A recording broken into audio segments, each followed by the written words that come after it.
Muito boa tarde, senhoras e senhores deputados. Solicito aos senhores agentes de autoridade que abram as galerias para que os cidadãos e os convidados possam entrar para assistir aos trabalhos do dia de hoje. Estamos na sessão 102 desta legislatura, que será também a última. É uma sessão que decorre no dia 19 de março, Dia do Pai, e, portanto, permitam uma menção especial àqueles que são pais, mas também uma menção a todos, porque somos filhos e filhas de alguém. Vou passar a palavra ao Sr. Secretário para ler dois pareceres da Comissão de Transparência, que a seguir teremos que votar. Muito obrigado, Sr. Presidente. Primeiro parecer da Comissão de Transparência e Estatuto dos Deputados, Tribunal Judicial da Comarca de Lisboa Oeste, o despejo número 13.711/22, 2022. O parecer é no sentido de autorizar o Sr. Deputado Jorge Manuel de Valsacina Galveias Rodrigues a prestar depoimento presencialmente como testemunha no âmbito dos autos em referência. Senhores deputados, vamos agora ter uma votação. Peço então a vossa atenção. Votação deste parecer que o Sr. Secretário acabou de ler. Quem vota contra? Quem se abstém? Aprovado por unanimidade. Vamos à leitura do segundo parecer da 14ª Comissão. Tribunal Central de Gestão Criminal de Lisboa, inquérito número 2103/24, o parecer é no sentido de não autorizar o levantamento da imunidade parlamentar da Sra. Deputada Joana Rodrigues Mortágua no âmbito dos autos em referência. Muito obrigado, Sr. Presidente. Muito obrigado, Sr. Secretário. Vamos votar este parecer. Quem vota contra? Partido Chega. Quem se abstém? Aprovado com os votos das restantes bancadas dos grupos parlamentares. Vamos então entrar na nossa ordem de trabalhos de hoje. Temos um ponto. Senhores deputados, pedia só então que dessem condições para que possamos entrar na nossa ordem de trabalhos. Debate preparatório do Conselho Europeu. Vai começar com uma intervenção do Governo e, portanto, dou a palavra ao Sr. Primeiro-Ministro, que terá até 8 minutos para a intervenção inicial deste debate. Sr. Primeiro-Ministro, tem a palavra. Muito obrigado, Sr. Presidente, senhoras e senhores deputados. Como sabem, este Conselho Europeu será a primeira reunião ordinária do Conselho em 2025, visto que a anterior, que se realizou no dia passado, 6 de março, teve um caráter extraordinário e foi exclusivamente dedicada às matérias da defesa e do apoio à Ucrânia. E esses temas continuarão na agenda desta reunião. Desde logo, relativamente à Ucrânia, serão naturalmente abordados os desenvolvimentos mais recentes. Todos sabemos que estamos numa altura crítica, uma altura em que foi anunciado um cessar-fogo parcial aplicado às infraestruturas energéticas e que, não sendo a situação desejável, é ainda assim um primeiro sinal positivo que vamos aguardar para ver como evolui, visto que ainda me parece e nos parece cedo para tirar grandes ilações.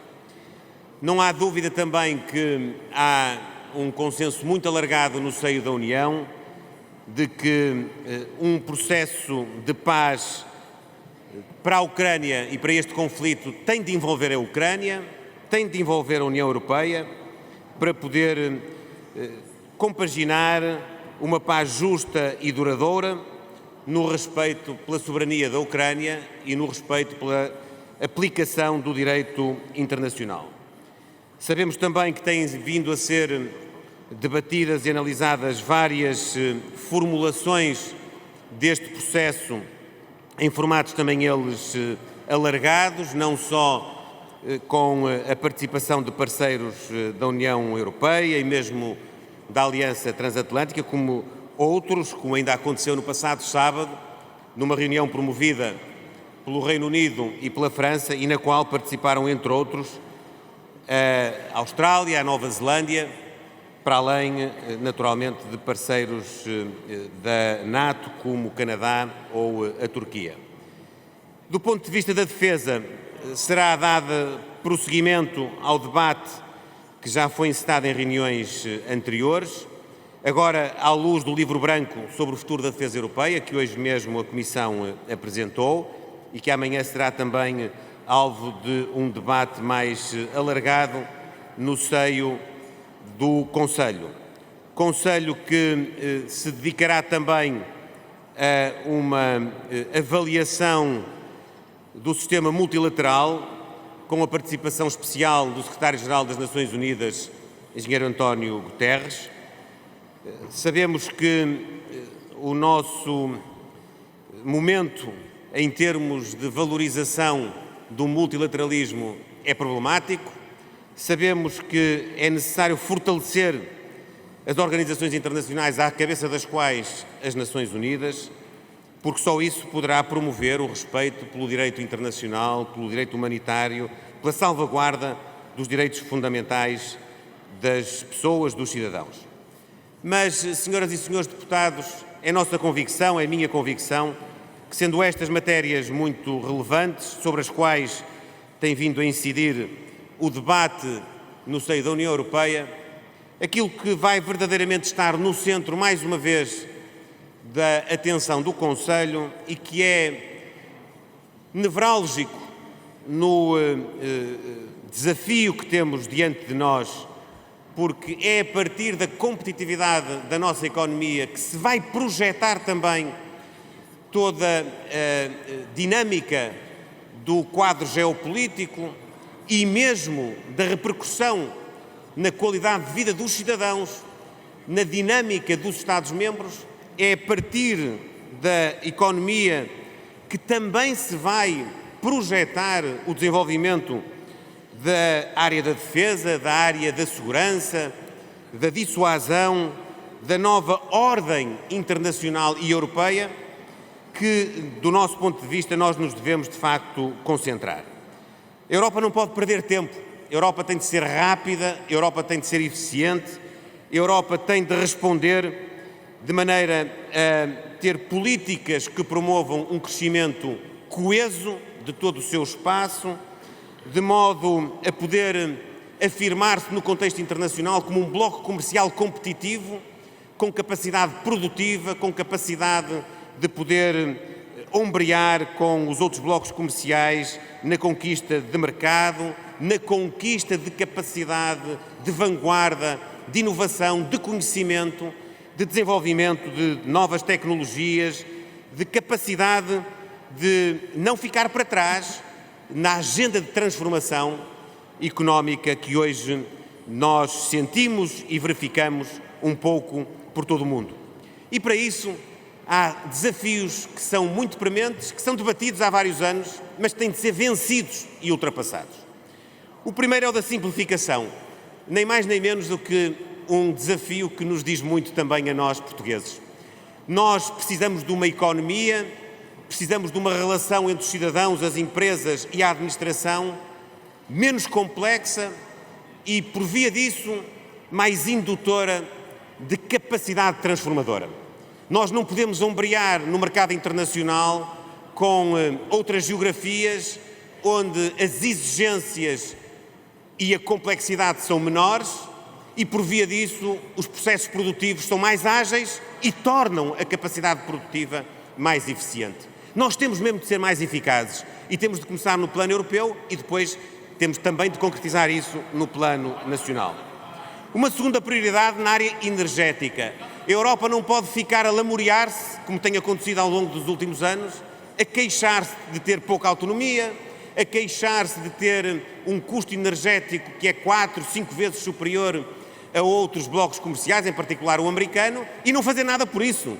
E parece que continua tudo na mesma e nós não conseguimos explorar a capacidade produtiva que temos dentro de nós e nós, portugueses, nós ibéricos, que o digamos, porque continuamos a não aproveitar os nossos recursos porque não estamos devidamente ligados a uma rede europeia, com isso podendo usufruir daquilo que mais eficientemente se possa produzir no centro e no norte da Europa, mas com isso também não podendo disponibilizar ao centro e ao norte da Europa aquilo que nós podemos produzir, nomeadamente através do investimento que fomos capazes de fazer nos últimos anos nas energias renováveis.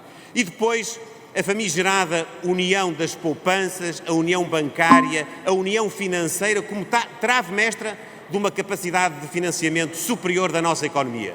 Não podemos assistir também impávidos e serenos a que as poupanças europeias ajudem o dinamismo económico, por exemplo, dos Estados Unidos da América, em vez de ajudarem o financiamento das pequenas e médias empresas europeias para poderem ser mais competitivas, terem um mecanismo de financiamento que seja mais vantajoso para poderem, com isso, também ombrear no mercado internacional.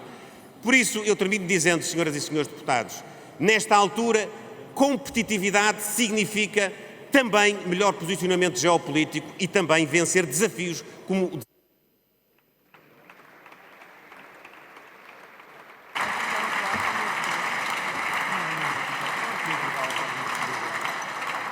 Muito obrigado, Sr. Primeiro-Ministro. Antes de entrarmos na fase dos pedidos de esclarecimento por parte dos grupos parlamentares, fazer referência à presença na tribuna do Corpo Diplomático de uma delegação de deputados do Verkhovna Rada, do Parlamento ucraniano, todos integrantes do Grupo Parlamentar de Amizade Ucrânia-Portugal, acompanhados também da Senhora Embaixadora da Ucrânia. Sejam muito bem-vindos à Casa da Democracia.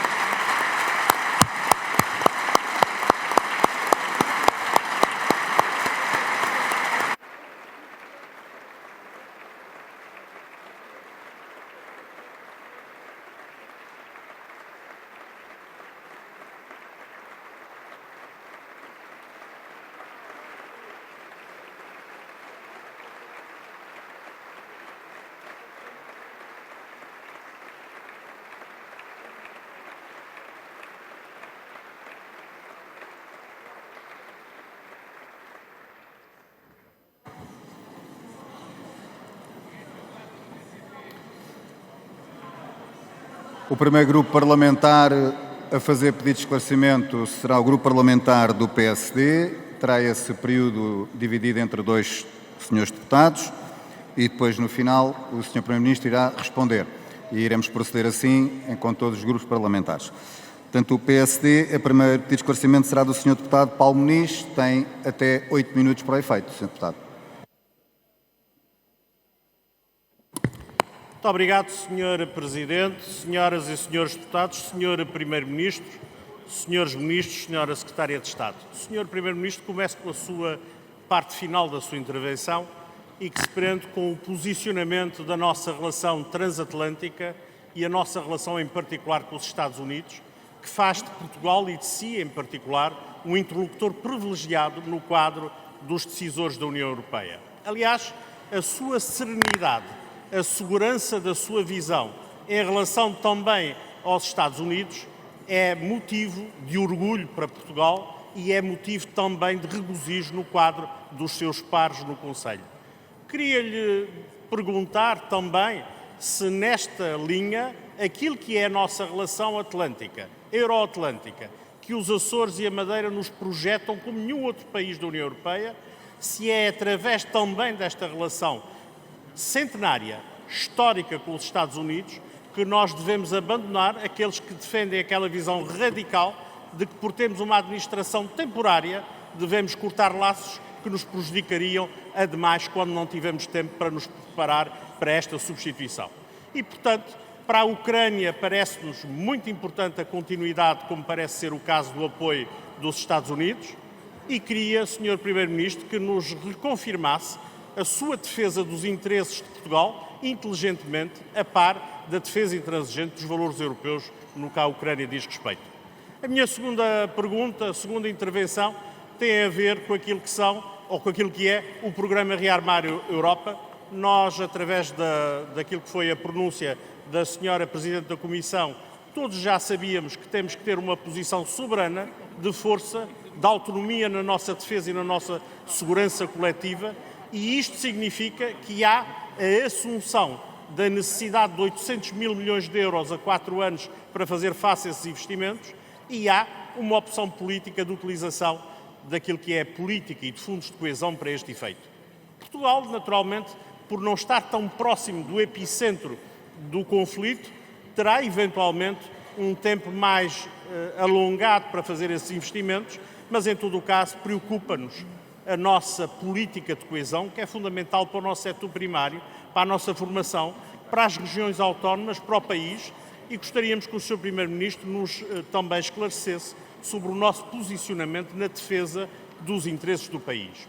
Finalmente, o tema do novo quadro financeiro plurianual a médio e longo prazo, a partir de 28-34, e como nós sabemos, é nessa altura que vão ser necessários cumprir os nossos compromissos para com o fundo Next Generation EU, aquilo que foram as subvenções, aquilo que são os empréstimos cujos juros estão mais altos do que era esperado, e a pergunta que se faz é, parece unânime, que nós temos que aumentar os recursos próprios da União Europeia.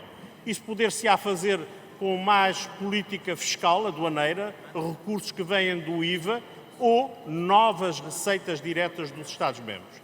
Mas isso preocupa-nos, porque o país está num equilíbrio que tem que gerir aquilo que é o nosso crescimento económico, as nossas políticas sociais, que este Governo, como nenhum outro, deu o impulso, como hoje o Sr. Primeiro-Ministro já teve a oportunidade de resto de afirmar, e nós ficamos com esta dúvida e gostaríamos também da sua visão sobre essa matéria. Finalmente, Sr. Primeiro-Ministro, nós estamos num tempo em que temos que ter governos e governantes liderantes, seguros e com uma visão clara para o país.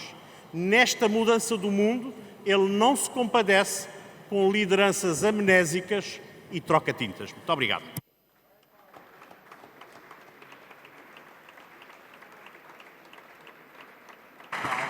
Para o segundo pedido de esclarecimento, tem a palavra o Sr. Deputado Ricardo Carvalho.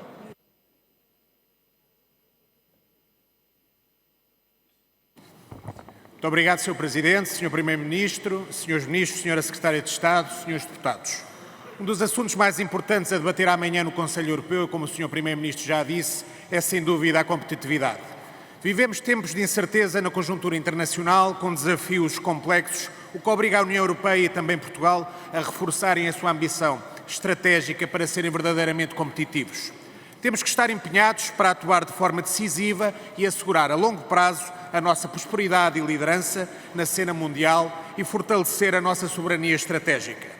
A União Europeia tem sublinhado a necessidade e a urgência de uma abordagem integrada em todos os domínios de intervenção, a fim de aumentar a produtividade e o crescimento sustentável e inclusivo, construir uma economia sólida, inovadora e resiliente, promover um modelo social e económico singular da Europa para impulsionar a transição ecológica, digital e a neutralidade climática da própria União.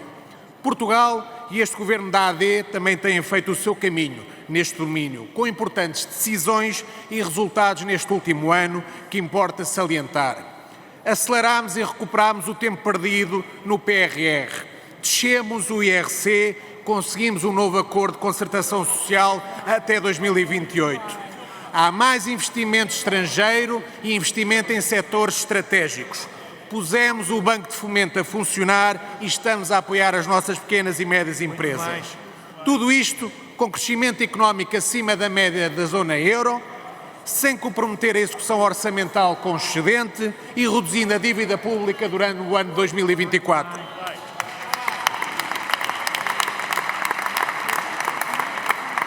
Portugal, que com este Governo da AD tem implementado uma agenda transformadora, com foco especial nas empresas e nas pessoas, não necessita de nenhum novo relatório Porter. Precisa é decidir e avançar como temos feito com o nosso Governo da AD. É o nosso entendimento que também chegou o momento na União Europeia de passar das palavras à ação, do debate às soluções concretas. Sr. Primeiro-Ministro, neste contexto temos de olhar para dentro, temos de olhar para o nosso mercado único europeu, onde as nossas PMEs são mais determinantes do que nunca. De acordo com o relatório anual sobre o mercado único e a competitividade, continuam a existir obstáculos estruturais e excesso de regulamentação governamental que impede o mercado único de atingir o seu pleno potencial. As empresas, e em especial as PMEs, invocam estas mesmas dificuldades e não conseguem crescer. É, pois, imperativo lembrar que a competitividade económica e social de um país depende sempre da valorização dos seus cidadãos, das suas empresas e das condições de criação de riqueza que o Estado proporciona e o Governo em especial. É importante aumentar a escala, crescer e cuidar das nossas PMEs e dos nossos empresários. São o principal sustento da indústria e da economia da Europa e de Portugal. Sr. Primeiro-Ministro, é nosso entendimento que é muito importante e necessário adotar uma mentalidade facilitadora, baseada na confiança, de forma a permitir que as empresas avancem sem regulamentação excessiva. Assim sendo, considera possível neste contexto que a União Europeia dê um início a um novo modus operandi, com a maior brevidade possível, em termos de simplificação, e em que seja assegurado um quadro regulamentar claro, simples e inteligente para as empresas, em especial para as PMEs. Como tem o Governo feito o seu caminho neste domínio? Muito obrigado.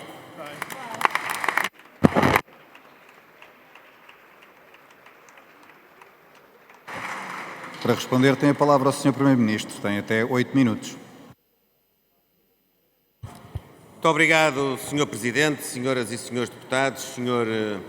Deputado Paulo Muniz, Sr. Deputado Ricardo Carvalho, muito obrigado pelas vossas questões, que são muitas e muito abrangentes. Permitam-me, em primeiro lugar, que em nome do Governo também possa saudar, já não se encontram no hemiciclo, mas a delegação que compõe os parlamentares ucranianos que fazem parte do grupo parlamentar de amizade Portugal-Ucrânia, e cumprimentar também a senhora embaixadora da Ucrânia em Lisboa. Dizer-vos que, em primeiro lugar, relativamente às relações transatlânticas, Portugal tem efetivamente sido uma voz participativa no contexto de nunca perder aquele que é talvez o maior pecúlio da nossa nação e da nossa diplomacia, enquanto, enfim, país que deu já abundantes demonstrações ao mundo da sua vocação universalista e da sua vocação de construtor de pontes e de aproximação entre povos, entre países e muitas vezes de gestor de conflitos, de tal maneira que não é por acaso que ao longo, nomeadamente agora dos últimos anos, temos assumido posições de destaque em organizações internacionais e amanhã mesmo estaremos com o Secretário-Geral das Nações Unidas, que é, por sinal, um português. Nós temos, a esse respeito, mantido uma postura construtiva relativamente à nossa relação bilateral com os Estados Unidos da América, mas também com o Canadá, mas também com os países da América Latina. Não é por acaso que, no âmbito da cimeira que realizámos no passado mês de fevereiro com o Brasil, um dos pontos dominantes foi precisamente a questão geopolítica, a questão da participação de Portugal e do Brasil no contexto internacional, sabendo-se que o posicionamento de cada um destes dois países, que comungam experiências e culturas e proximidade muito intensa, mas ainda assim experiências complementares, ajudam nos vários palcos internacionais a procurar soluções. E devo dizer que fui portador, não só enquanto Primeiro-Ministro de Portugal, mas enquanto Primeiro-Ministro de um dos Estados-membros da União Europeia, enquanto Primeiro-Ministro de um dos Estados-membros, parceiros, aliados da NATO, de algumas mensagens que, no âmbito da interação com o Brasil, pudessem acarretar posicionamentos que viessem a facilitar a aproximação e a resolução de conflitos, seja do ponto de vista militar, seja do ponto de vista até comercial, que hoje afetam a relação entre alguns blocos no contexto internacional. E nós assim continuaremos à escala do contexto geopolítico, continuaremos à escala do contexto comercial. Depois dizer-lhe, Sr. Deputado Paulo Muniz, que relativamente ao programa ReArm Europe, nós estamos muito concertados com o esboço que foi apresentado pela Presidente da Comissão Europeia, com a necessidade de podermos ter uma mobilização de recursos financeiros que deem aos Estados-membros da União Europeia a possibilidade de poderem fazer os investimentos que são necessários nos próximos anos para reforçar a área da defesa, não apenas na componente dos gastos na defesa, vamos chamar-lhe assim para ser mais direto na linguagem.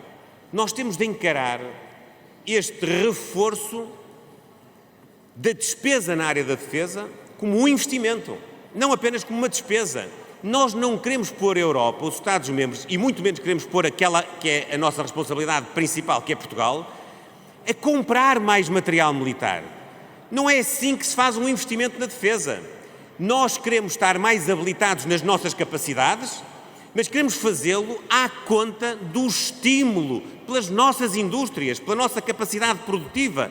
E à escala europeia devemos fazê-lo de forma coordenada, de forma articulada. Para quê? Para termos as nossas possibilidades e capacidades ao nível da investigação, ao nível do conhecimento científico, mobilizadas para sermos mais fortes enquanto bloco. E depois também na indústria, na capacidade produtiva. Não vamos estar todos a construir as mesmas indústrias, as mesmas fábricas, a fazer as mesmas coisas, um em sobreposição ao outro. Devemos fazê-lo de forma coordenada para que dentro do nosso espaço possamos ajudar-nos reciprocamente, fortalecendo a nossa economia e o nosso mercado único também. Também na área da defesa é preciso que os Estados-membros da União Europeia comprem mais uns aos outros. Aproveitem precisamente a fluidez do nosso mercado, criando mais oportunidades de negócio, mais capacidade de desenvolvimento e retenção de talento, de mão de obra qualificada, de capacidade produtiva e de comercialização. É isso que nós pretendemos. A autonomia estratégica da Europa, enquanto ator político internacional relevante, também se faz por esta via. É assim que se garante maior autonomia, maior capacidade decisória no médio e no longo prazo da Europa. E isso é um objetivo estratégico que hoje, felizmente, está plasmado nestas primeiras 5 medidas que a Presidente da Comissão adiantou e que agora terão desenvolvimento no livro branco e em decisões posteriores, porque o contexto da estratégia não se esgota neste primeiro plano que está hoje em cima da mesa. Depois dizer-lhe, Sr. Deputado Paulo Muniz e Sr. Deputado Ricardo Carvalho, dizer-lhes que nós estamos muito atentos aos princípios de solidariedade e de coesão que este plano e todo o quadro financeiro plurianual devem salvaguardar. Vamos ser honestos. Nós não vamos poder ficar a vida toda a reclamar financiamento para infraestruturas. Nós teremos de o fazer e teremos de municiar o país das infraestruturas que nos permitem ter capacidade e competitividade para alavancar a nossa economia e para, com isso, convergir com os países mais desenvolvidos da União Europeia. Mas nós temos de apostar também e, sobretudo, nesta fase, na competitividade económica.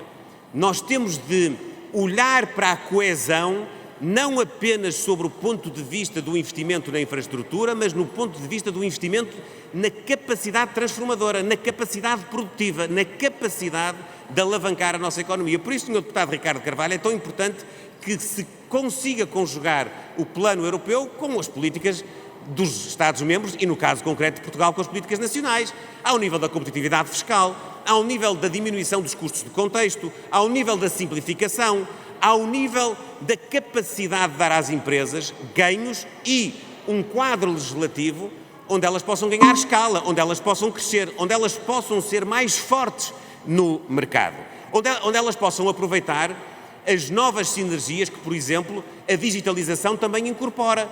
Nós temos de investir nisso, porque é isso que nos vai dar mais competitividade. Não é apenas a fazer infraestruturas, é também a melhorar a capacidade produtiva. E fazer isso, olhar para o sistema fiscal, olhar para a atratividade de investimento, é criar condições para depois resolver problemas estruturais como aqueles que temos hoje diante de nós.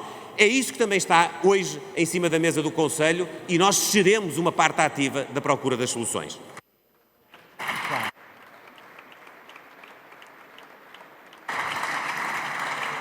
Muito obrigado, Sr. Primeiro-Ministro. Antes de passar ao próximo grupo parlamentar, que será o Partido Socialista, fazer referência a estudantes que hoje estão a assistir à sessão plenária. Temos um grupo de 60 alunos e professores do agrupamento de escolas de Alpendurada, um grupo de 10 alunos e professores da Escola Secundária Ciomara da Costa Primo da Amadora, um grupo de 18 alunos e professores do Núcleo de Estudantes da Faculdade de Direito da Universidade do Porto e um grupo de 21 alunos e professores da Escola Secundária Aurélia de Sousa, também do Porto. A todos eles sejam bem-vindos à Casa da Democracia.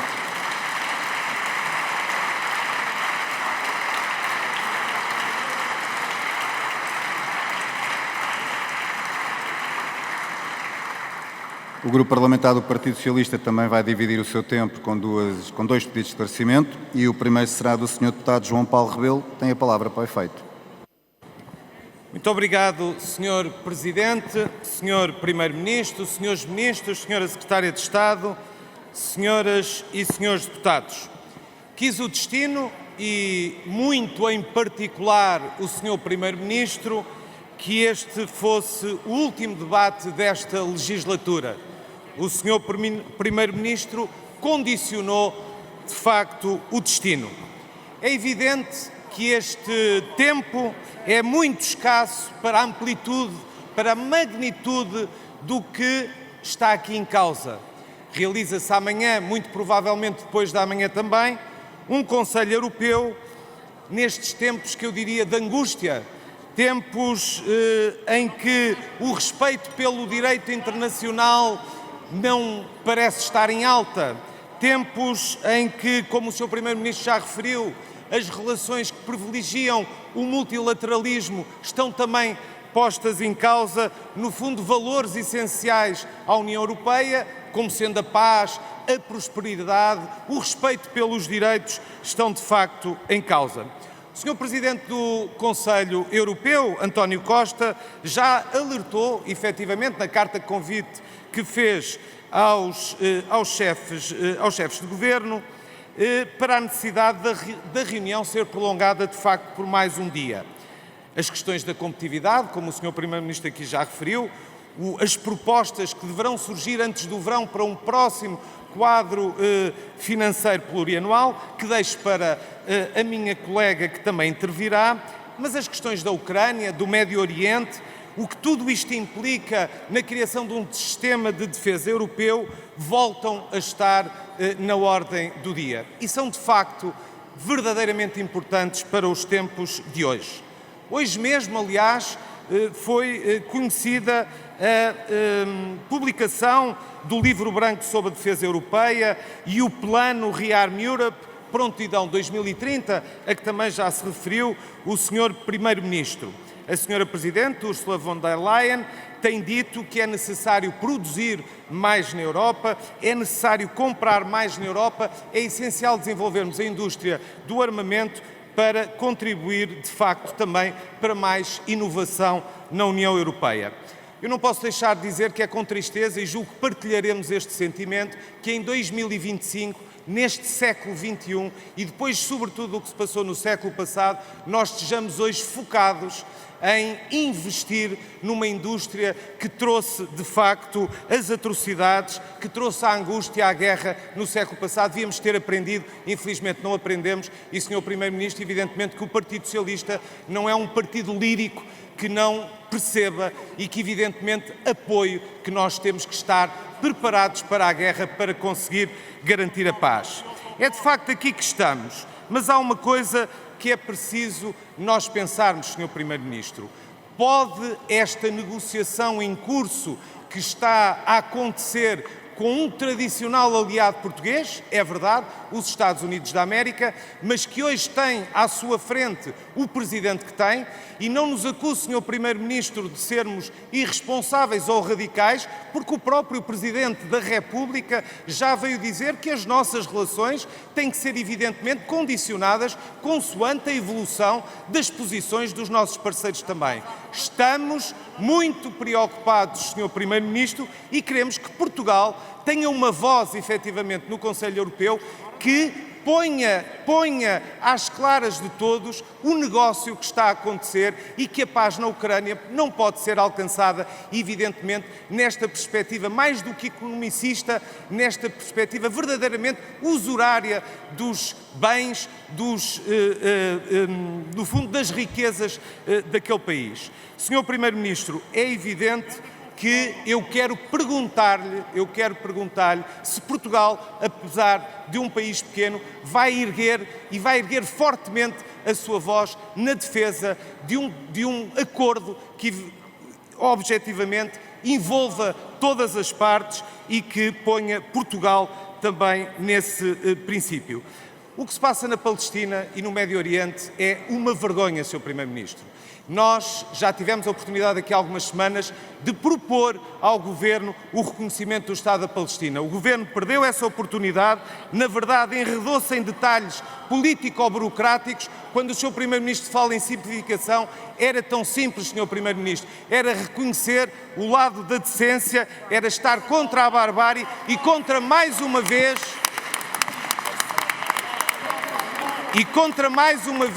um negócio que está em curso no Médio Oriente, onde agora, espantem-se, as notícias são onde é que vamos pôr 2 milhões de pessoas, 2 milhões de seres humanos, se é na Síria ou num qualquer país vizinho.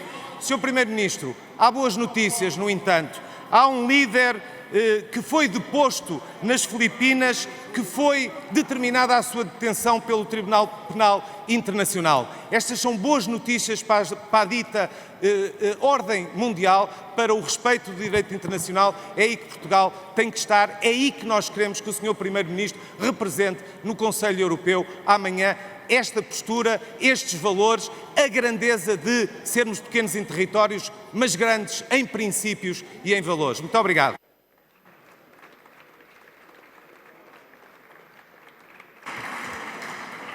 O Partido Socialista ainda tem 2 minutos e 6 segundos e para um pedido de esclarecimento tem a palavra a Sra. Deputada Ana Sofia Antunes. Muito obrigada, Sr. Presidente, Sr. Primeiro-Ministro, Srs. Ministros, Sra. Secretária de Estado, Senhoras e Srs. Deputados. Sr. Primeiro-Ministro, concordando consigo quando diz que efetivamente temos de investir em defesa, apoiar a Ucrânia, investir em defesa e reforçar a nossa competitividade não são de facto tarefas contraditórias, muito pelo contrário, elas são complementares.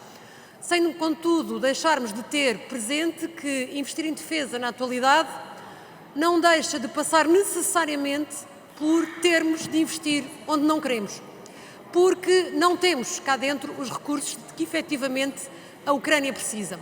E, portanto, encaramos sempre esta necessidade de conciliação como uma necessidade de reforço de mecanismo de defesa a médio prazo, com uma visão de necessidade de nos reindustrializarmos, de reforçarmos a nossa competitividade numa lógica de reforço da nossa segurança e da nossa soberania e não estritamente da nossa defesa tout court. Falar em competitividade é necessariamente falar em diferentes pilares que temos que reforçar, seja a simplificação dos nossos processos de decisão, seja falar da nossa soberania energética, seja falar da criação da nossa união de poupança e investimento, que hoje conheceu também a apresentação de uma nova estratégia. E significa também necessariamente falar do reforço do nosso mercado único. Mercado único esse que enfrentará muito em breve, se calhar, dos seus maiores desafios. Muito recentemente começámos a ouvir falar desta guerra comercial com os Estados Unidos, tarifas que já se falam poderão chegar a 200%, mas que porão pela primeira vez à prova aquele que é o verdadeiro cimento deste mercado único, que é a União Europeia. De que forma, efetivamente, poderemos reagir quando chegarmos ao momento em que Trump tenta efetivamente levar para a frente negociações bilaterais com os diferentes Estados-membros. E relativamente àquele que é o conteúdo da negociação do nosso quadro financeiro plurianual, colocar-lhe duas questões, Sr. Primeiro-Ministro. Qual o contributo que poderá trazer Portugal a esta reunião do Conselho Europeu, seja do ponto de vista de conseguirmos harmonizar as novas exigências que temos com as atuais necessidades de reforço no Estado Social, seja através...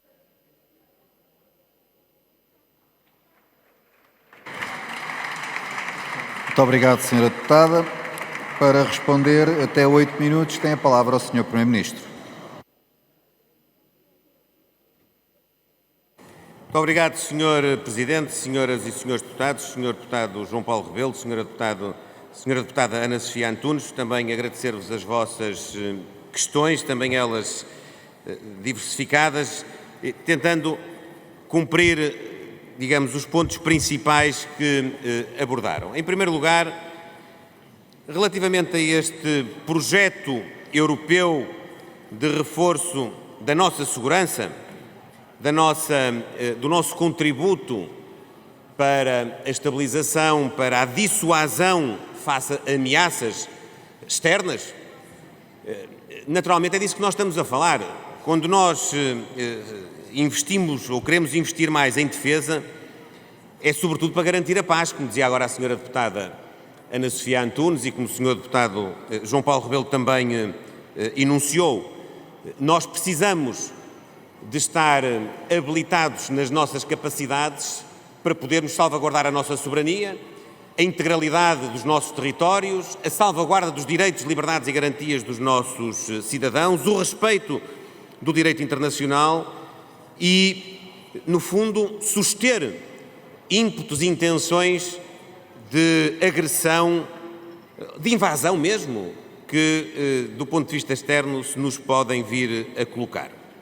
E por isso é que nós estamos obrigados, no âmbito das nossas alianças, nomeadamente da NATO, a cumprir velhos compromissos que não fomos capazes até ao momento, e estamos também obrigados a cumprir esta estratégia comum numa forma mais alargada até do que aquela que já nos vinculava através da NATO.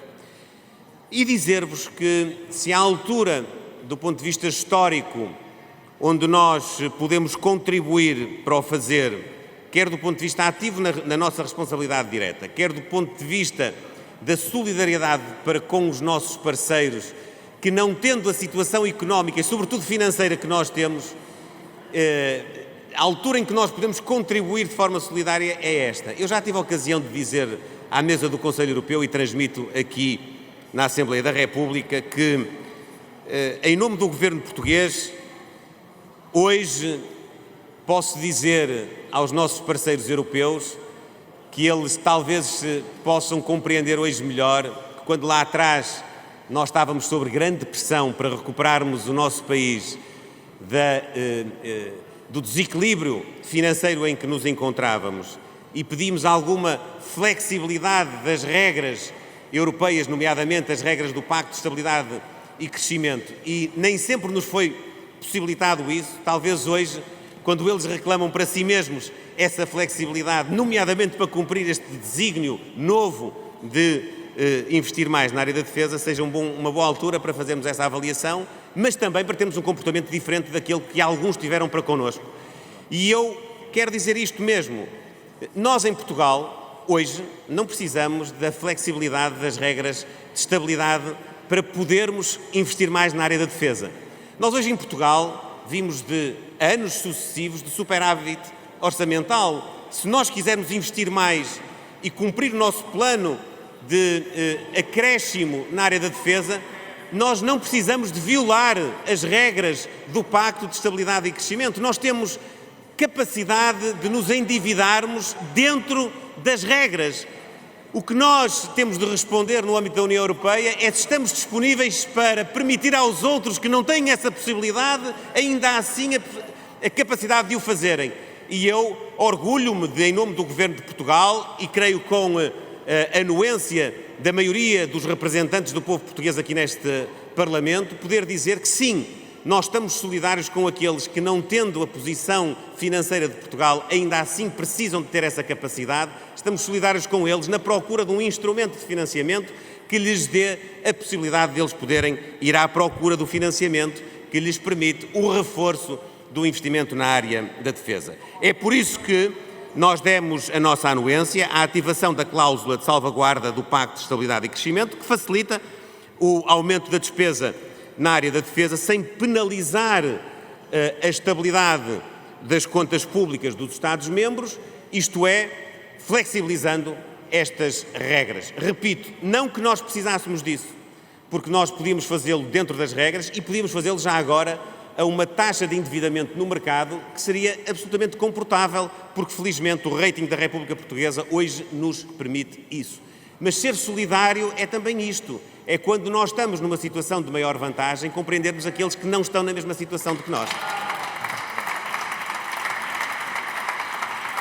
Depois, Sr. Deputado João Paulo Rebelo, relativamente à Ucrânia e à paz ao processo que pode conduzir à paz na Ucrânia, nós não temos dúvidas, nós estaremos do lado daqueles que entendem que só há paz com o envolvimento da Ucrânia. E só há paz justa e duradoura com o envolvimento da Ucrânia e da União Europeia.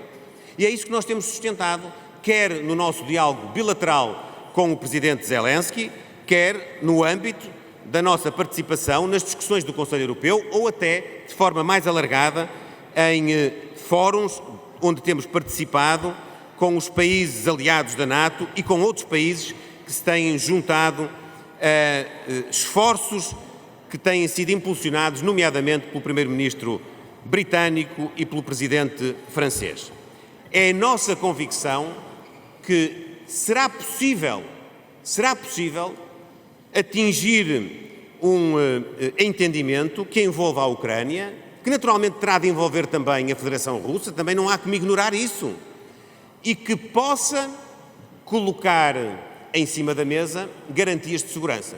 Garantias de segurança que, se forem estabelecidas na base de um acordo de paz justo e duradouro, com o envolvimento da Ucrânia e da União Europeia, não deixará de ter sob a sua responsabilidade o compromisso de todos os Estados-membros da União Europeia e de todos os aliados da NATO. E para que não restem dúvidas, eu também quero aqui afirmar que a posição do governo português sobre isso é clara. Não estamos ainda no tempo de o definir e decidir em concreto. É precoce estarmos hoje a tomar uma decisão sobre se vamos ter ou não militares das nossas Forças Armadas num hipotético teatro de operações na Ucrânia. Mas se vier a haver um processo de paz com garantias de segurança, não será a primeira nem a última vez que as nossas Forças Armadas contribuirão, como contribuem hoje, para assegurar a manutenção da paz, a salvaguarda de operações de dissuasão. Nós hoje estamos na Roménia, nós hoje estamos na Eslováquia, nós hoje estamos na Lituânia. Repito, é precoce, mas nós temos de entender a nossa participação ao abrigo das nossas responsabilidades. Uma última nota para, no fundo, corresponder a uma preocupação subjacente à questão da senhora deputada Ana Sofia Antunes, para lhe dizer que é verdade, nós teremos de olhar para os investimentos na defesa na perspectiva da segurança, na perspectiva do reforço da nossa soberania, mas não à custa daquilo que é essencial no projeto europeu, que é o Estado Social, as nossas responsabilidades económicas e sociais com os nossos povos.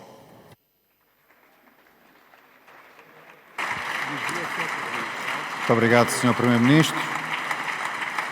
Vamos passar ao período das perguntas do Grupo Parlamentar do Chega, que também terá 2 deputados inscritos. Tem até 6 minutos e 30 segundos para o efeito. E o primeiro será o Sr. Deputado Henrique de Freitas. Tem a palavra, Sr. Deputado. Muito obrigado, Sr. Presidente. Senhores deputados, vamos então falar da Europa, Sr. Primeiro-Ministro. Quer se escolha a paz e a guerra de Aron ou a guerra e paz de Tolstói, a Europa sempre decidiu a sua história dentro das fronteiras europeias. Foi assim com a paz de Westfália, com o Congresso de Viena e com o Tratado de Versalhes.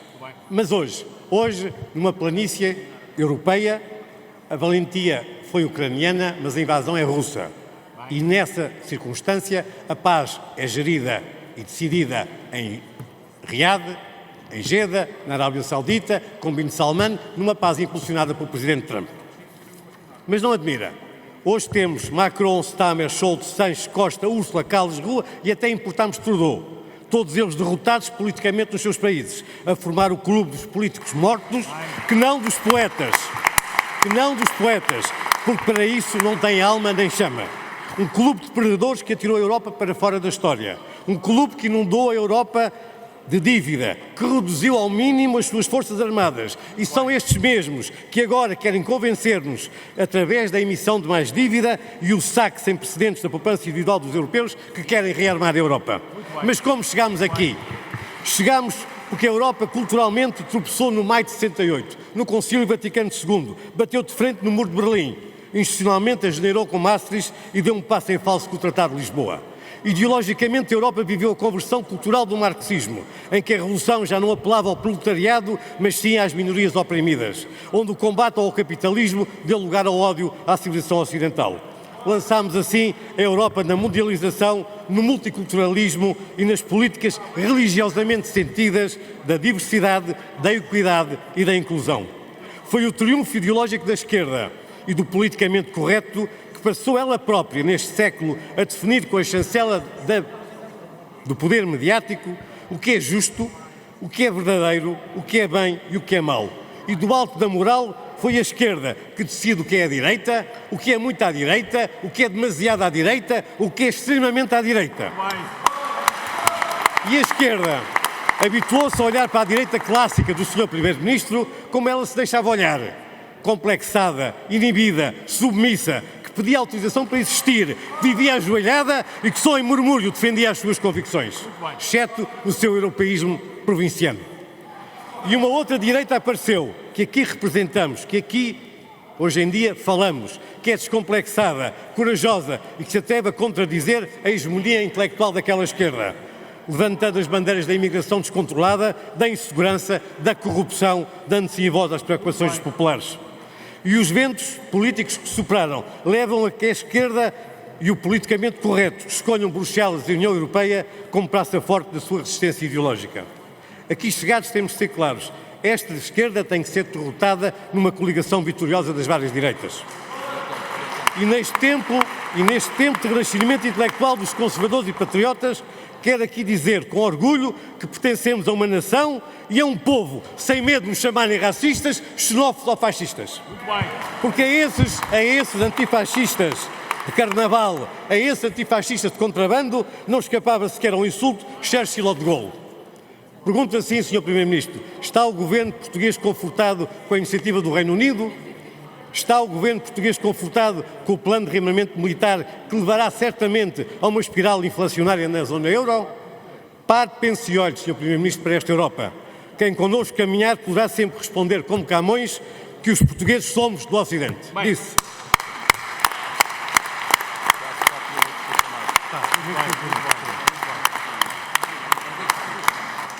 Para mais uma pergunta do Grupo Parlamentar do Chega, até 2 minutos e 40 segundos, tem a palavra o Sr. Deputado António Pinto Pereira. Muito obrigado, Sr. Presidente, Sr. Primeiro-Ministro, Srs. Deputados. Conta a história que em 1453, com Constantinopla cercada pelo exército turco, as suas elites preferiram entregar-se a debates teológicos excêntricos do que dedicar energias à salvação do Império. É o que vão fazer as lideranças nesta próxima reunião do Conselho Europeu. A Europa está perante o precipício da irrelevância, do empobrecimento e da dependência externa, depois de 20 anos de estagnação e de perda de competitividade, de irrelevância na industrialização e de ignorância no desenvolvimento tecnológico. Ouvimos, por um lado, falar da necessidade de voltar à industrialização, à redução de dependências e à autonomia estratégica. Por outro lado, o que temos em termos de transição energética é regular, regular e irregular, num ridículo jogo de sombras entre a incompatibilidade e a incongruência. Atingimos o ponto mais alto do ceticismo. E assim é porque no mundo real a indústria europeia continua asfixiada. Sem o nuclear, sabotados por uma assoberbada hiperregulação, além da religião ambientalista, os europeus pagam quase o triplo do que pagam os americanos pela sua energia. Sr. Primeiro-Ministro, não pode haver uma aposta séria na industrialização sem uma energia barata. Na Europa precisamos de gás natural e de petróleo, mas também precisamos de centrais nucleares.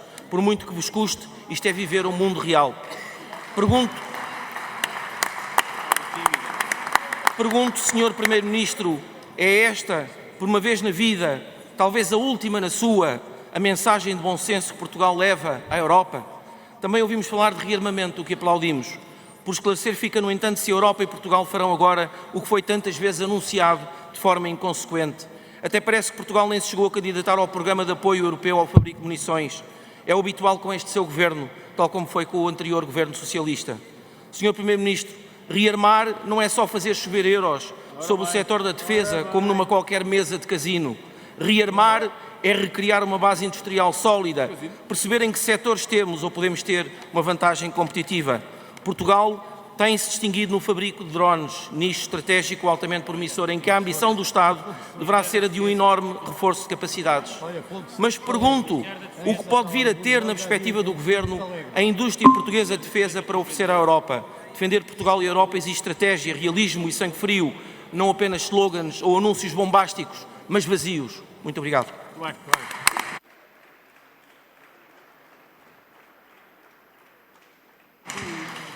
Para responder, até 6 minutos e 30 segundos, tem a palavra o Sr. Primeiro-Ministro.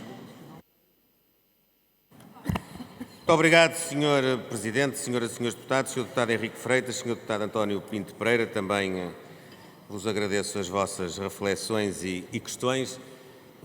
Permitam-me, em primeiro lugar, Sr. Deputado Henrique Freitas, enfim, eu acompanhei a sua dissertação e a sua avaliação histórica daquilo que foram os últimos anos da evolução político-conceptual de vários governos da União Europeia e alguns dos resultados que daí advieram, não podendo estar a ir um por um, tentar escalpelizar exatamente o conteúdo que aqui trouxe.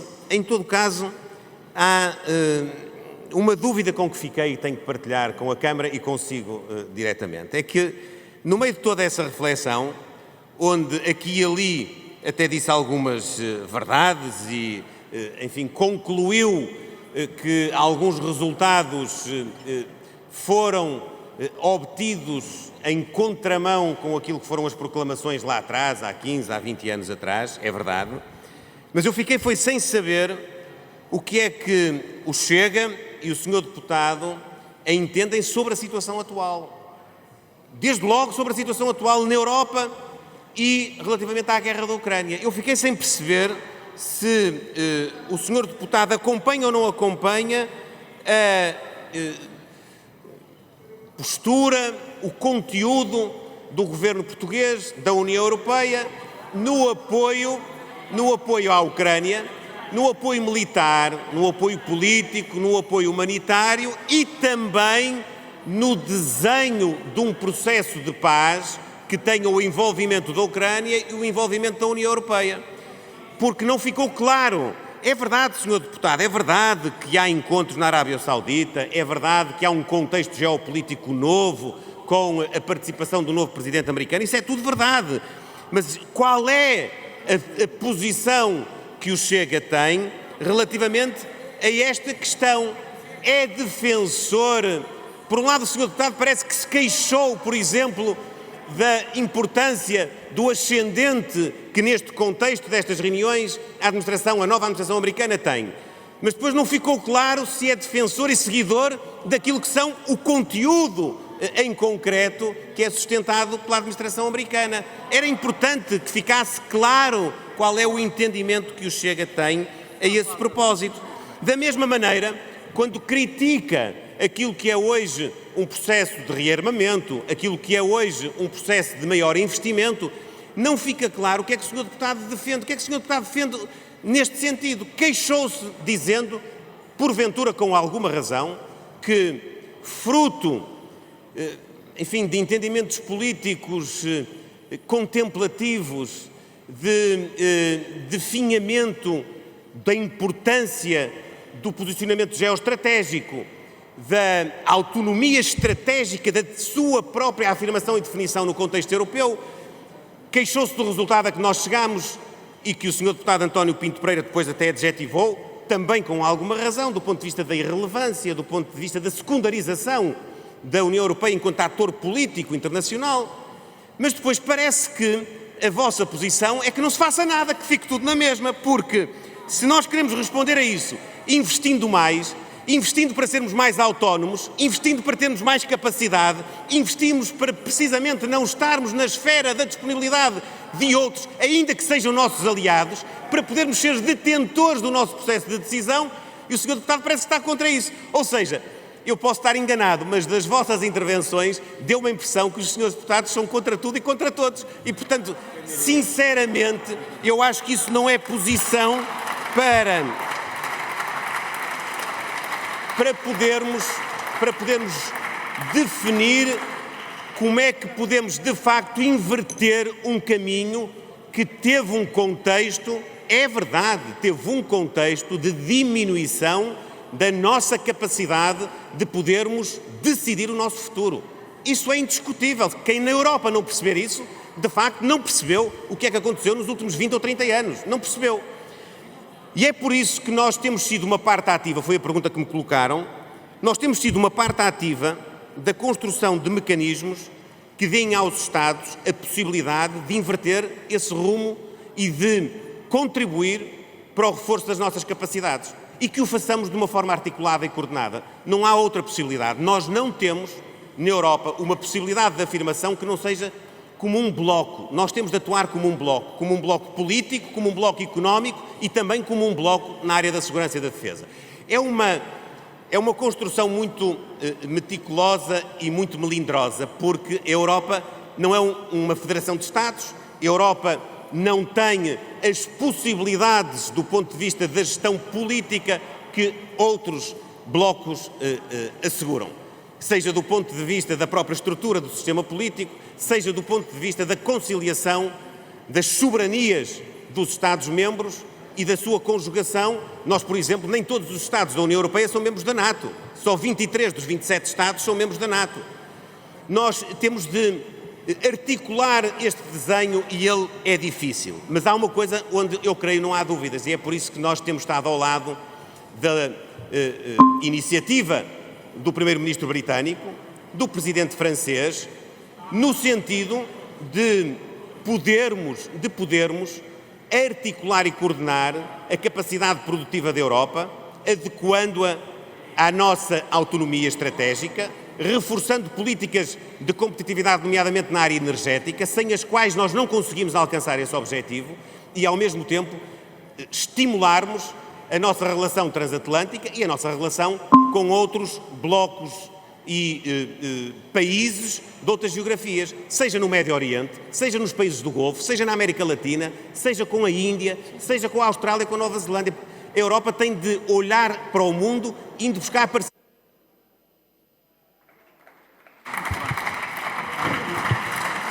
Muito obrigado, Sr. Primeiro-Ministro. Vamos passar às perguntas do Grupo Parlamentar da Iniciativa Liberal. Tem até 4 minutos. Tem a palavra o Sr. Deputado Carlos Guimarães Pinto.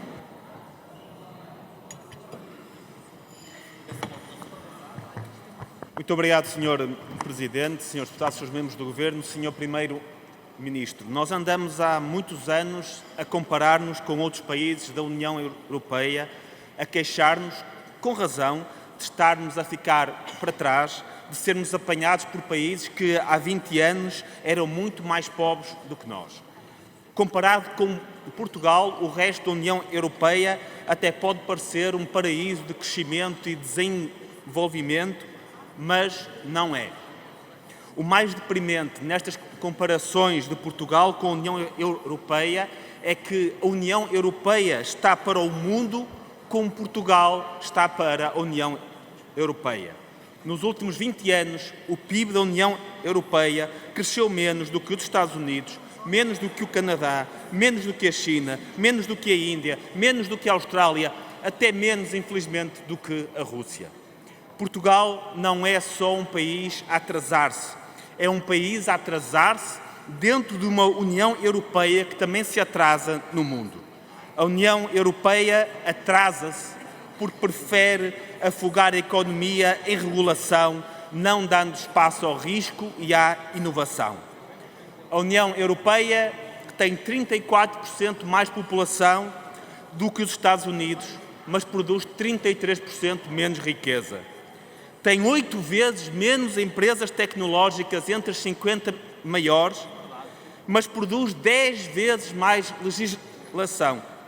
Só no setor tecnológico existem mais de 270 reguladores em toda a União Europeia. Imagine, Sr. Primeiro-Ministro, ser uma empresa tecnológica, querer crescer, querer aproveitar o mercado único e ter pela frente um oceano de papel e um exército de reguladores. Não é por acaso que muitas dessas empresas, em vez de um oceano de papel, prefiram atravessar o Oceano Atlântico e ir crescer para os Estados Unidos. Quase 30% dos unicórnios que conseguiram formar-se na União Europeia, apesar de todos estes obstáculos, acabaram por mudar-se para fora deste espaço, a maioria para os Estados Unidos. Na União Europeia regulam-se riscos que existem mesmo, mas também riscos que nunca existiram, nem existiriam fora da cabeça dos burocratas. Em vez de deixarmos as indústrias crescer para percebermos os problemas que têm de ser regulados, preferimos regular primeiro todos os riscos possíveis e imaginários, especialmente os imaginários, impedindo muitas empresas de sequer nascerem e crescerem. Nada disto serve à União Europeia e às suas pessoas. E não vale a pena virem os arautos da burocracia dizer que este discurso é anti-europeu. Ficar calado perante as opções que enfraquecem a União Europeia no mundo é que é anti-europeu. Esta atitude crítica só serve os burocráticos que precisam de justificar salários e orçamentos milionários, produzindo legislação ao quilo. Só serve os consultores e lobistas que depois ganham muito dinheiro em implementar leis complexas e redundantes. Portugal tem de mudar para acompanhar o ritmo da Europa, mas a Europa também tem de mudar para acompanhar o ritmo do mundo. O Sr. Primeiro-Ministro, que conhece bem de perto tanto o ecossistema das empresas de inteligência artificial como as dificuldades de implementação de regulamentos pesados nas empresas, pode-nos dizer em específico o que é que planeia sugerir no Conselho Europeu em relação a isto? Muito obrigado.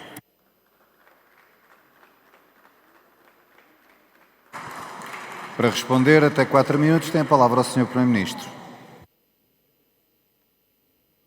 Muito obrigado, Sr. Presidente, senhoras e senhores deputados. Sr. Deputado Carlos Guimarães Pinto, também agradeço a sua reflexão e dizer-lhe que, neste caso, tenho até muita dificuldade em discordar de qualquer das suas observações, honestamente. Porque não há dúvida nenhuma que a Europa percorreu nos últimos anos um período em que não se conseguiu libertar de um ciclo vicioso. É um ciclo vicioso em que, como disse bem, nós temos um potencial enorme no nosso mercado interno. Porque temos, efetivamente, nós temos um mercado interno que é maior que o mercado interno americano, como disse aqui e muito bem. Nós temos capacidade económica, nós temos capacidade científica, capacidade de inovação, mas não temos a suficiente para poder competir com aqueles que ainda conseguem ser mais inovadores do que nós. E uma das razões pelas quais nós não conseguimos competir é porque nós criamos barreiras a esse potencial, ao aproveitamento desse potencial. E uma das barreiras é precisamente o excesso de regulação, é o excesso de complexidade, é como dizia, e muito bem, nós queremos regular todos os riscos possíveis e imaginários, sobretudo os imaginários. É, muitas vezes, não percebermos onde é que estão os pontos fulcrais que podem, a médio e às vezes até a curto prazo, ser bloqueadores da capacidade de sermos competitivos. Esta última questão que coloca é um desses pontos. A Europa não terá capacidade de autonomia estratégica na sua economia se ficar nas mãos dos Estados Unidos e da China, por exemplo, no âmbito da inteligência artificial, por exemplo, no âmbito do desenvolvimento tecnológico que dimana desse instrumento. Mas, objetivamente, nós temos de perguntar, está a Europa a investir aquilo que é preciso investir neste domínio?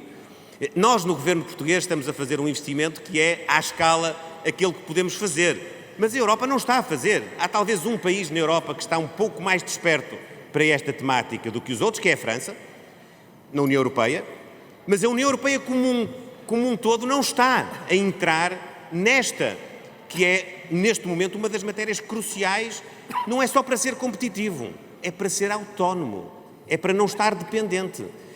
E isto já aconteceu lá atrás com outras áreas importantes da evolução da ciência, da tecnologia, da capacidade de inovação. Uma das quais é aquilo que o Sr. Deputado também apontou, que é, mesmo quando nós conseguimos ser precursores, os Estados Unidos conseguem absorver a nossa capacidade inovadora.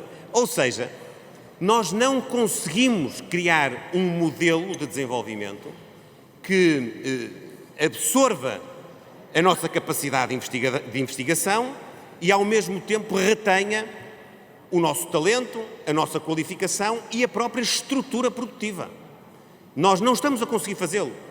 E cometemos erros ao longo destes anos. Também cometemos erros com a nossa relação com a China, por exemplo, quando deslocámos a nossa capacidade produtiva. Nós, Europa, para lá, dando-lhes tudo aquilo que tínhamos, dando-lhes o conhecimento e a própria capacidade, e depois ficando dependentes daquele mercado. Portanto, em conclusão, Sr. Deputado, o que é que nós tencionamos fazer? Resolver o problema do ciclo vicioso, que é, não basta identificar o problema, é mesmo obrigatório passar à solução. É mesmo obrigatório ter a coragem de cortar na regulamentação. Tem que se cortar, mas será muito difícil que sejam aqueles que a fizeram os executores da sua eliminação. Mas temos de ter esse exemplo. A Presidente da Comissão está muito sensibilizada para isso, os Estados-membros também. Todos dizem o mesmo que o Sr. Deputado diz.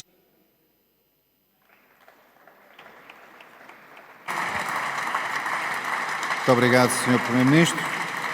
Vamos passar às perguntas do Grupo Parlamentar do Bloco de Esquerda. Tem até 3 minutos e 30 segundos. Tem a palavra a Sra. Deputada Marisa Matias. Obrigada, Sr. Presidente, Sr. Primeiro-Ministro, Srs. Membros do Governo, Senhoras e Srs. Deputados. Sr. Primeiro-Ministro, 130 crianças assassinadas. Segundo a Unicef, o maior número de crianças mortas em um só dia no último ano. Foram bombardeados refúgios provisórios onde dormiam essas crianças. Mais de 400 mortos, mais de 600 feridos. Pelo menos um morto e quatro feridos graves entre os trabalhadores estrangeiros numa das sedes da ONU. Só hoje são já 126 mortes. Novas ordens de evacuação do norte para o sul. Há mais de meio mês que não entra um só caminhão de ajuda humanitária. Israel cortou a eletricidade à unidade de salinização de água, reduzindo ao mínimo a água potável. Enfim, Netanyahu nunca cumpriu o acordo de cessar-fogo e nos últimos dias fulminou.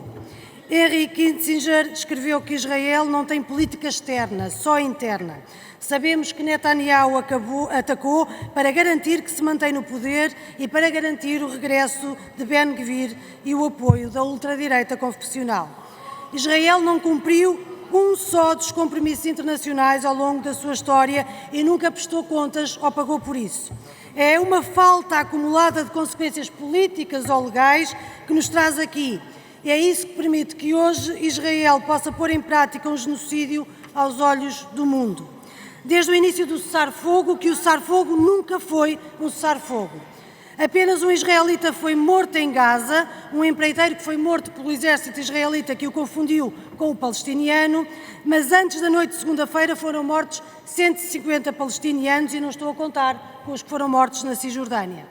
Mesmo em tempos de paz, como lhe chama a União Europeia e o governo português, antes de 7 de outubro foram mortos 238 palestinianos, dos quais 44 crianças só em 9 meses. São 529 dias de genocídio, todos documentados. O relatório da ONU da semana passada deu mais detalhes deste genocídio.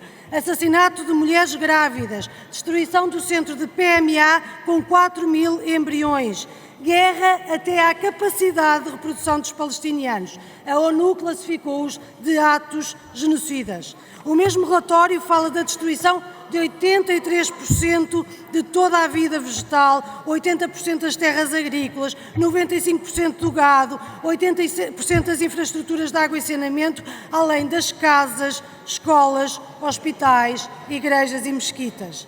Nenhum responsável israelita negou qualquer um destes crimes. Foram todos confessados. Como é que isto pode persistir, Sr. Primeiro-Ministro? É preciso quebrar o silêncio.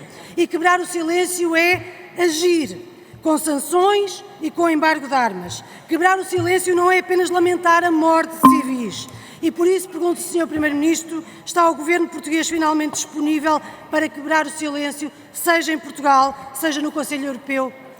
Mas, Sr. Primeiro-Ministro, há uma segunda questão muito rápida que lhe quero colocar. Esta semana, Viktor Orbán, na 15ª alteração que faz à Constituição, desde 2010, desde que está no poder, inscreveu na Constituição a proibição das marchas LGBT e a superioridade dos homens em relação às mulheres. Sr. Primeiro-Ministro, desafiamos-lo daqui não só a condenar, mas também a levantar esta questão no Conselho.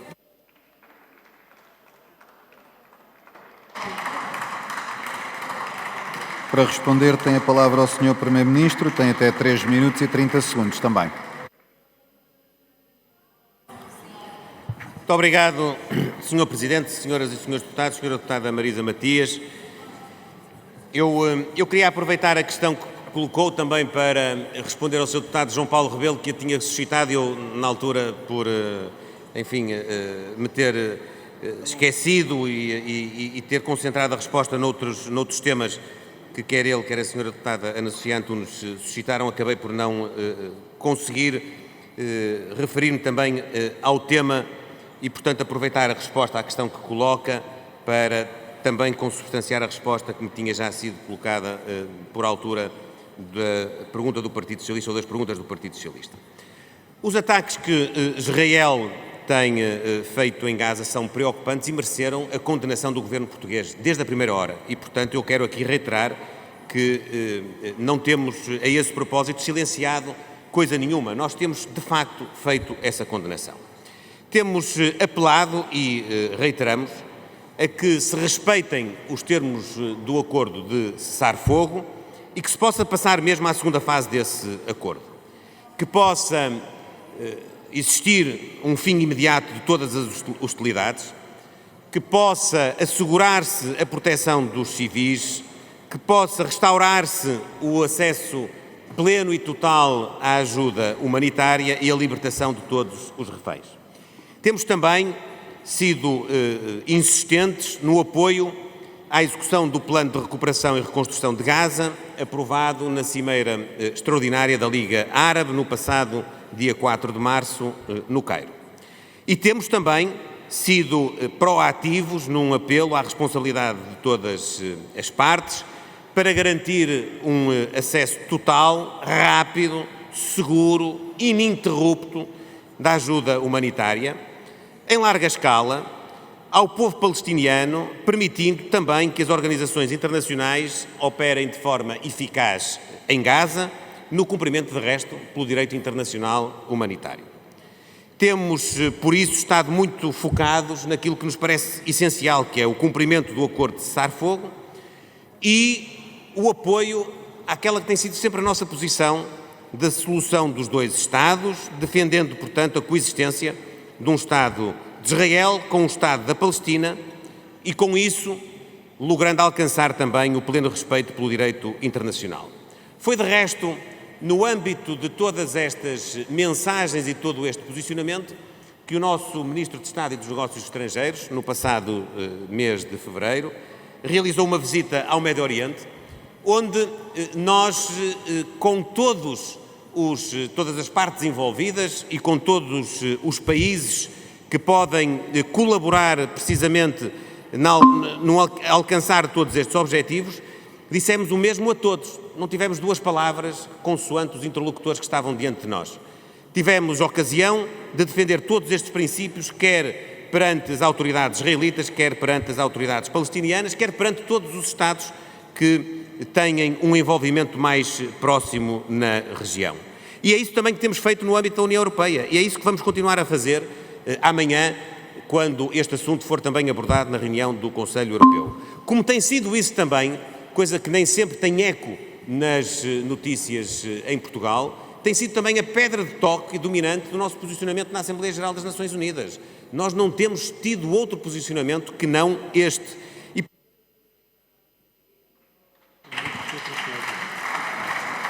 Muito obrigado, Sr. Primeiro-Ministro. Vamos passar à fase das perguntas do Grupo Parlamentar do Partido Comunista Português. Tem até 3 minutos e, para o efeito, tem a palavra a Sra. Deputada Paula Santos.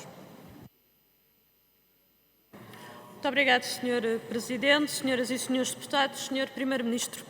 O que é preciso mais para que o Governo tome uma atitude junto das instituições da União Europeia e demais entidades internacionais que integra para se pôr fim à guerra na Palestina? Israel nunca cumpriu de facto o cessar-fogo. Durante todo o período foi desferindo diversas agressões contra o povo palestiniano na faixa de Gaza, na Cisjordânia, causando mortos, efetuando prisões em massa, bombardeando indiscriminadamente campos de refugiados com dezenas de milhares de deslocados. Na penúltima madrugada, mais uma vez Israel violou o cessar-fogo e lançou um brutal ataque sobre a população palestiniana na faixa de Gaza, que levou à morte de centenas de pessoas e mais de 1000 feridos, na sua esmagadora maioria mulheres, crianças e idosos. Não se pode ser cúmplice com tamanha crueldade e desumanidade. Israel é responsável pelo terrorismo de Estado, que massacra o povo palestiniano, ocupa ilegalmente o território do Líbano e da Síria, deixa o povo palestiniano sem acesso a bens essenciais, proíbe a Agência das Nações Unidas para a Palestina, desrespeita todos os princípios do direito internacional e tudo isto com a passividade dos Estados Unidos da América e da União Europeia.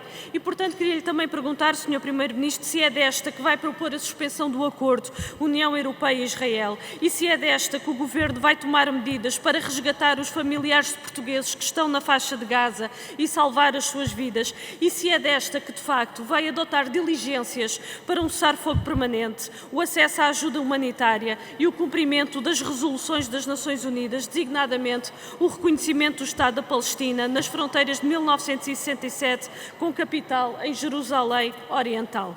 Sr. Primeiro-Ministro, a paz e a segurança não se alcançam com a corrida armamentista. Alcançam-se com mais diplomacia, diálogo e solução política dos conflitos, com respeito pelos princípios do direito internacional, o cumprimento dos princípios da Carta das Nações Unidas e da ata final da Conferência de Helsínquia. Já ficou claro neste debate que o Governo alinha nesta deriva militarista e belicista da União Europeia, que é contrária aos interesses do povo português e dos povos da Europa. E a questão é se também acha que deve haver reforço das verbas para o armamento, em vez de se melhorar salários e pensões, em vez de se garantir a saúde, a educação, a habitação, a segurança social.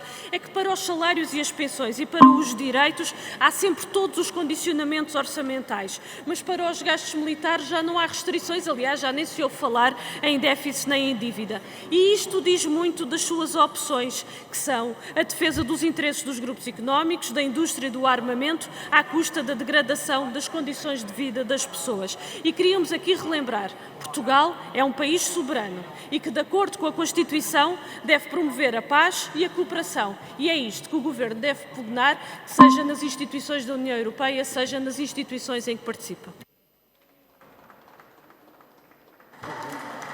Para responder, também até 3 minutos, tem a palavra o Sr. Primeiro-Ministro. Muito obrigado, Sr. Presidente, Senhoras e Senhores Deputados, Sra. Deputada Paula Santos, também lhe agradeço as questões que suscitou. As primeiras, muito coincidentes com aquelas que há pouco tinham sido colocadas pela Sra. Deputada Marisa Matias e, portanto, eu remeto muito daquilo que disse há pouco relativamente ao nosso posicionamento sobre a questão de Gaza, a necessidade de podermos contribuir com a nossa diplomacia, com a nossa intervenção, para garantir que efetivamente se respeite o acordo de cessar-fogo, se recoloque o processo na garantia do respeito pela ajuda humanitária, pela libertação dos reféns, pela proteção dos civis e no apoio que há pouco também mencionei ao Plano de Recuperação e Reconstrução de Gaza, que foi aprovado na Cimeira Extraordinária da Liga Árabe. Eu não tenho muito mais a acrescentar, porque eu posso reiterar apenas aquilo que já foi dito e que tem sido assumido de forma permanente e constante em todas as nossas intervenções, seja no Conselho Europeu, seja no âmbito das Nações Unidas, seja mesmo no âmbito das nossas relações bilaterais com vários dos agentes que, ou diretamente ou indiretamente, colaboram na procura de uma solução de paz e de uma solução de salvaguarda dos direitos das pessoas. Mas deixe-me aproveitar esta última questão que coloca para deixar de uma forma muito clara, Sra. Deputada Paula Santos, o nosso entendimento. Está completamente fora de hipótese nós desviarmos qualquer receita que está adstrita a despesas sociais, a despesas com o sistema de educação, com o sistema de saúde, com o investimento público na habitação, na mobilidade, em qualquer política pública para o investimento de defesa. Está completamente fora de hipótese. Portanto, nós faremos o nosso investimento na área da defesa, não prejudicando de maneira nenhuma esses investimentos. Pelo contrário, nós vamos aproveitar o nosso plano de investimento e de reforço de investimento na área da defesa para criar mais instrumentos, mais riqueza, para reforçar as nossas políticas sociais. Eu, aliás, achava que a senhora deputada Paula Santos podia ter aproveitado para enfatizar que a diminuição dos impostos sobre os rendimentos do trabalho, o acordo de concertação social, o acordo de valorização das carreiras na administração pública, mais de 10 carreiras, como expressão daquilo que é a capacidade e o diálogo político deste governo, são de assinalar numa perspectiva em que o Partido Comunista não pode deixar de estar de acordo. Eu não concebo que o Partido Comunista esteja favorável a que se tribute mais o trabalho. Eu não concebo que o Partido Comunista esteja contra os acordos que são celebrados com os sindicatos que representam os trabalhadores da administração. Eu não concebo que o Partido Comunista esteja em desacordo com aquilo que é o compromisso que nós temos com o setor social, com aqueles que prestam auxílio aos mais vulneráveis da sociedade. Portanto, senhora deputada, nós prestamos contas sobre isso sem nenhum problema.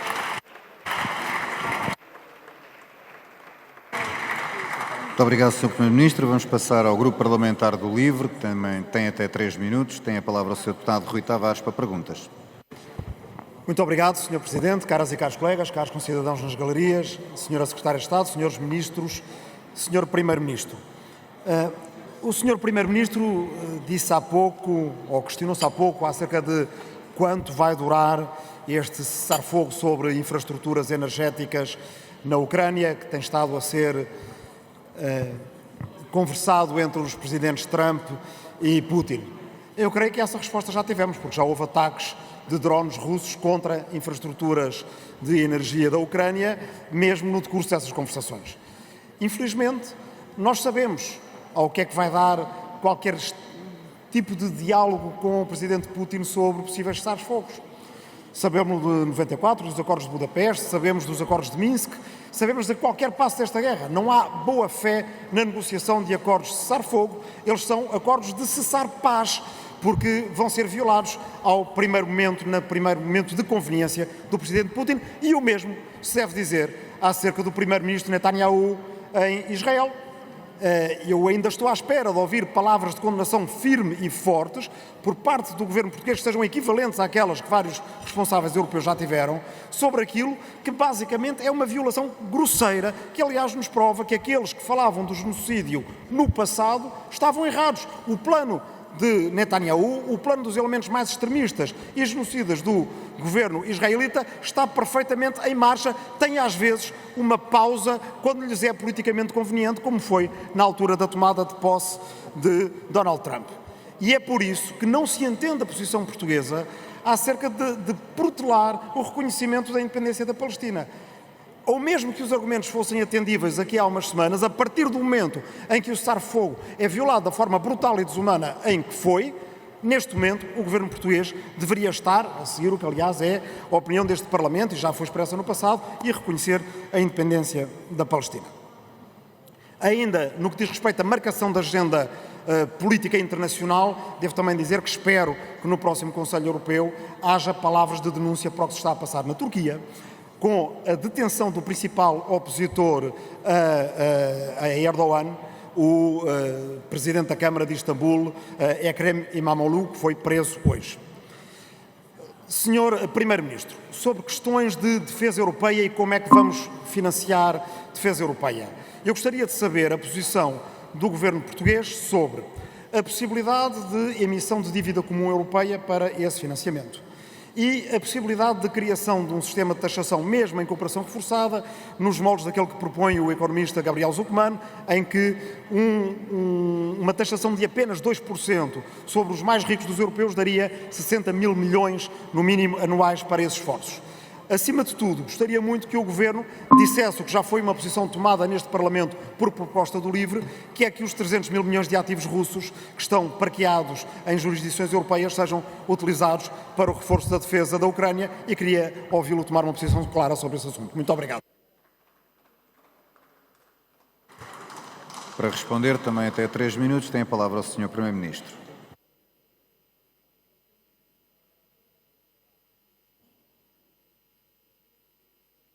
Muito obrigado, Sr. Presidente, senhoras e senhores deputados, Sr. Deputado Rui Tavares, também o nosso agradecimento pelas questões que suscitou.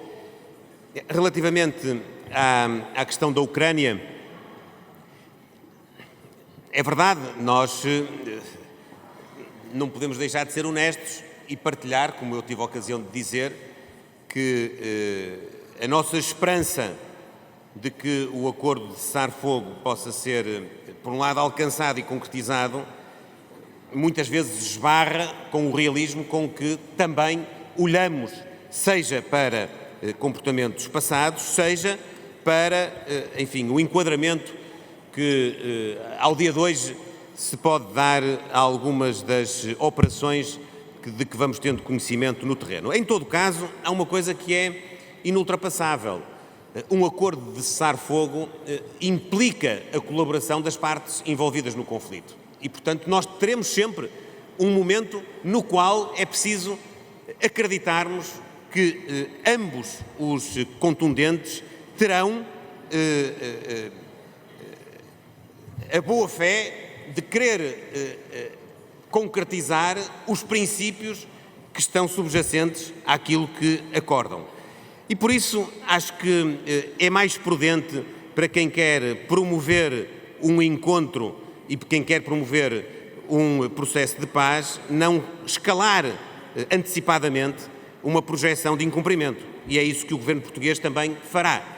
Estamos conscientes, temos que ser realistas, mas acreditamos que com o envolvimento da União Europeia e com o nosso próprio envolvimento, as partes que estão hoje a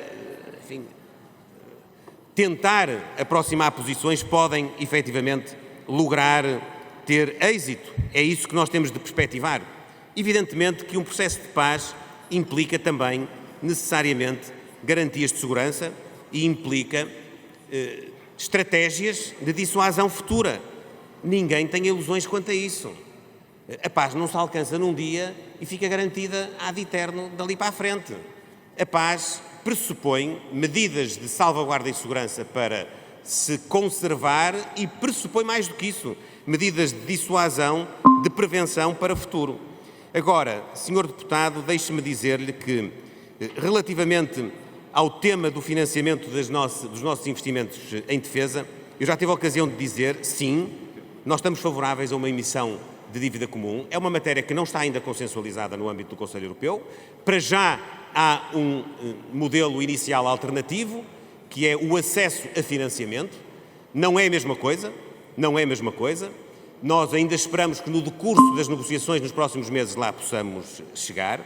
Também estamos empenhados em poder contribuir para a utilização dos ativos russos que estão congelados. Também é uma negociação difícil. Eu não posso aqui entrar em detalhes, mas é uma negociação difícil à qual nós estamos...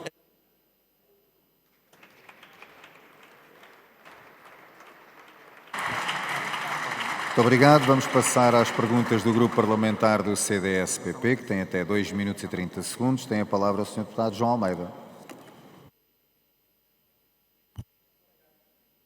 Muito obrigado, Sr. Presidente, Sr. Primeiro-Ministro, Srs. Ministros, Sra. Secretária de Estado, Sras. e Srs. Deputados. Sr. Primeiro-Ministro, queria, em primeiro lugar, em nome da bancada do CDS, reforçar o nosso compromisso, que é o compromisso do Governo e, felizmente, da esmagadora maioria do Parlamento português, com a Ucrânia e com aquilo que neste Conselho pode ser reafirmado relativamente ao ponto em que estamos.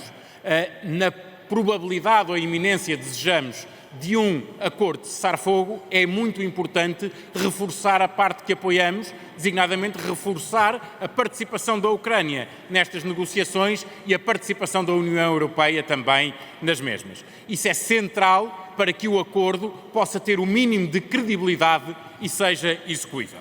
Depois, no ponto da recuperação da autonomia estratégica da União Europeia, o Sr. Primeiro-Ministro já respondeu a várias questões, no domínio da energia, no domínio do comércio, da investigação. Há uma que para nós é central, tem a ver com a questão do excesso de regulamentação no contexto europeu. O Sr. Primeiro-Ministro há pouco respondia ao Sr. Deputado Carlos Guimarães Pinto algo que é fundamental. É difícil que os mesmos que fizeram o caminho até aqui o consigam fazer para trás. mas é difícil também que nós consigamos apenas parar sem olhar para o que está feito para trás, porque tudo o que está feito para trás já condiciona muito a capacidade de nós recuperarmos essa autonomia estratégica do ponto de vista da investigação, do desenvolvimento, do comércio e, portanto, provavelmente é importante que a Europa constitua uma equipa, ou que seja, que olhe para tudo o que é regulamentação no contexto europeu, que olhe para aquilo que são áreas fundamentais de desenvolvimento e de competitividade em termos internacionais entre blocos, para perceber onde é que estão as nossas maiores fragilidades e onde é que nós temos de intervir no sentido de potenciar essa dimensão europeia de competitividade. Duas últimas questões que parecem também muito relevantes aí já para Portugal neste contexto. O que tem a ver com defesa. A centralização da defesa europeia no continente é algo que para nós é preocupante. A dimensão atlântica da defesa foi sempre para Portugal algo relevante porque nos põe numa posição central. Nós não podemos, por uma questão que tem a ver, como o governo português já disse muitas vezes, com uma administração de um dos nossos principais aliados, pôr em causa toda a dimensão geoestratégica daquilo que são os nossos conceitos adquiridos há muitos anos. E, portanto, quer no diálogo com os Estados Unidos da América, quer no diálogo com o Reino Unido, é muito importante que Portugal tenha, dentro da União Europeia, onde estes nossos aliados não estão neste momento, uma voz que valorize a manutenção dos laços transatlânticos.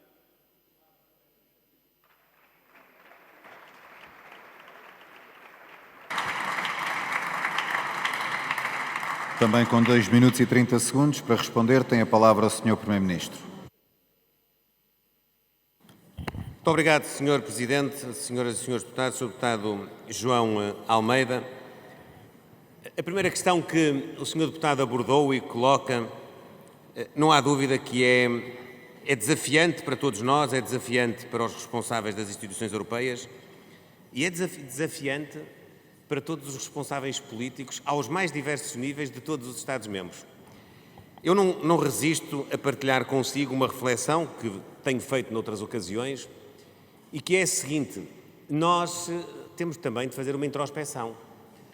É verdade que a Europa foi penalizada na sua evolução socioeconómica das últimas décadas pelo excesso de regulamentação, pela ultra preocupação com a medição do risco, como há pouco aqui falávamos, mas também é verdade que Portugal, a partir do excesso de regulamentação e da complexidade da regulamentação europeia, ainda acrescentou mais regulamentação e ainda mais complexidade. E isto, eu não estou a falar de nenhum governo em especial, nem estou a falar de nenhum nível de administração especial, estou a falar de de todos os partidos, de todas as escalas. São todos responsáveis, porque isto acontece na administração central, acontece na administração regional, acontece na administração local, são todos responsáveis. Há aqui, de facto, um momento a partir do qual nós temos de nos entender. E mais, e mesmo hoje, todos reconhecem que há excesso, todos reconhecem que é preciso simplificar, mas sempre que se dá um passo para simplificar, erguem-se logo as vozes a dizer: mas como é que é possível? Isto vai dar cabo disto, daquilo. Vem aí o temor de muita coisa má que vai trazer a facilidade, para não usar o termo que é mais usado, que é o facilitismo da decisão, do processo, do procedimento. E, portanto, a Europa, se continuar a fazer esta reflexão, que é, identifica o problema, mas sempre que quer tomar uma decisão, ainda se penaliza a si própria pela solução que quer tomar, e se os países, os Estados-membros, nos quais nós temos muita responsabilidade em Portugal, se continuarem também a fazer isso, nós não vamos resolver nada. Portanto, eu diria que é preciso ter coragem, é preciso arriscar, é preciso ousar, é preciso enfrentar aquilo que, no fundo, foram os temores que comprimiram a capacidade de mudança das últimas décadas e que estão na origem da falta de competitividade da Europa e de termos ficado para trás a muitos níveis.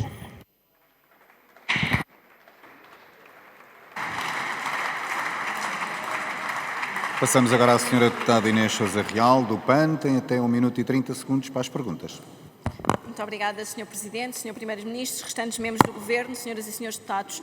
Tendo em conta, nós partilhamos aquela que é a preocupação de, num contexto de guerra, quer na Ucrânia, quer também hoje com as mortes de mais civis na faixa de Gaza, que a Europa não pode de forma nenhuma ficar refém daquela que é a visão não só de Donald Trump, mas também de Putin. Precisamos de ter um reforço do ponto de vista da defesa, mas este reforço deve implicar também uma reflexão de como é que não penhoramos o investimento noutras áreas fundamentais. Há algumas soluções que têm sido debatidas em alguns países, falo, por exemplo, na Alemanha, e gostaríamos de perceber, na sua perspectiva, como é que olha para soluções que coligações onde se encontram os ambientalistas verdes alcançaram para que cada investimento em defesa garanta que o conceito desse investimento é alargado a áreas estruturais como as infraestruturas, a sua adaptação às alterações climáticas, a cooperação também humanitária por força dos países atacados na guerra, ou seja, uma visão mais abrangente deste investimento para que, precisamente, a sociedade, sobretudo a sociedade civil, não fique para trás.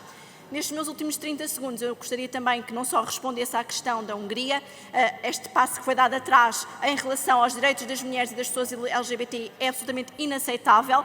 Nós sabemos que em breve vamos ter uma campanha eleitoral, vão haver muitas juras de amor aos direitos das mulheres, mas é importante perceber se o Estado português vai ou não estar ao lado dos direitos das mulheres e censurar este passo que foi agora dado, precisamente porque não podemos tolerar a intolerância em qualquer espaço. E, por fim, no Conselho da Europa foi também falado no âmbito da agricultura os direitos dos animais. O Sr. Ministro da Agricultura nada disse quanto a uma exclusão para nós inaceitável, que é a dos cães de caça, da proteção do bem-estar animal. E gostaríamos de saber o que é que o Sr. Primeiro-Ministro pensa sobre isso. Para responder até 1 minuto e 30 segundos, tem a palavra o Sr. Primeiro-Ministro. Muito obrigado, Sr. Presidente, Senhoras e Senhores Deputados, Sra. Deputada Inês Sousa Real. Sobre a primeira questão que coloca, eu creio que todos os governos no âmbito da União Europeia têm sido unânimes em reconhecer que o aumento do investimento na área da defesa não deve colocar em causa a sustentabilidade, quer do ponto de vista ambiental, quer do ponto de vista económico e social. Isto é possível termos mais investimento nestas indústrias e, ao mesmo tempo, termos a salvaguarda da valorização, seja do ponto de vista ambiental, seja do ponto de vista social, como eu já tive aqui a ocasião de dizer há pouco. As duas coisas não se confrontam, são complementares e, portanto, nós estaremos sempre do lado das políticas que o possam salvaguardar.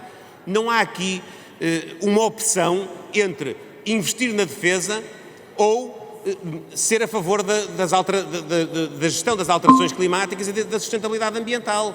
Nós somos a favor das duas coisas e vamos fazê-lo e não há nenhum impedimento para que isso seja feito. Mas eu não quero deixar de lhe responder, para não passar em claro, a uma coisa fundamental. O governo português não tem nenhum problema em afirmar que está do lado do direito das mulheres e do lado do direito de todos os direitos de personalidade, dos direitos, liberdades e garantias de todos os cidadãos. Estaremos sempre desse lado, que não haja dúvida nenhuma sobre isso, em qualquer circunstância. Esse é o nosso lado. Em Portugal não há essa querela, senhora deputada. Eu sei que pode projetar a campanha eleitoral, pode até lançar o tema na campanha eleitoral. Não me parece que tenhamos aqui nenhum conflito a esse problema.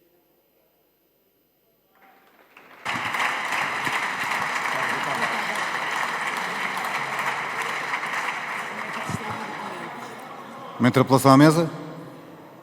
Diga, Sr. Deputado. Sr. Presidente, para uma distribuição de documentos relativa a uma família luso-palestiniana, de que vários grupos parlamentares aqui conhecem o caso, a família do nosso concidadão João Bossa, radicado no Luxemburgo. Enviaremos esses documentos ao Governo e aos outros grupos parlamentares ainda no decurso do dia de hoje, na esperança de que no Conselho Europeu contactos bilaterais com o Governo do Luxemburgo ajudem a aproveitar uma janela de oportunidade para trazer os nossos concidadãos lá. Muito obrigado. Muito obrigado.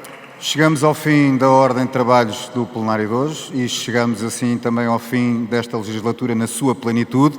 Vamos entrar em modo de comissão permanente, a próxima é no dia 2 de abril e, portanto, permitam-me que dê uma palavra a todos aqueles que fazem funcionar esta casa, começando pelos funcionários que apoiam o plenário, que apoiam as comissões, que estão nos corredores, nas entradas, as pessoas dos bares, da limpeza, aos agentes da autoridade, também aos senhores jornalistas que acompanham os nossos trabalhos, aos membros do Governo que vão nos visitando, que vão estando aqui para ser fiscalizados, e uma palavra para todos os deputados, voltem ou não, agora é o tempo do povo falar e veremos o que é que eles decidem. Muito obrigado a todos.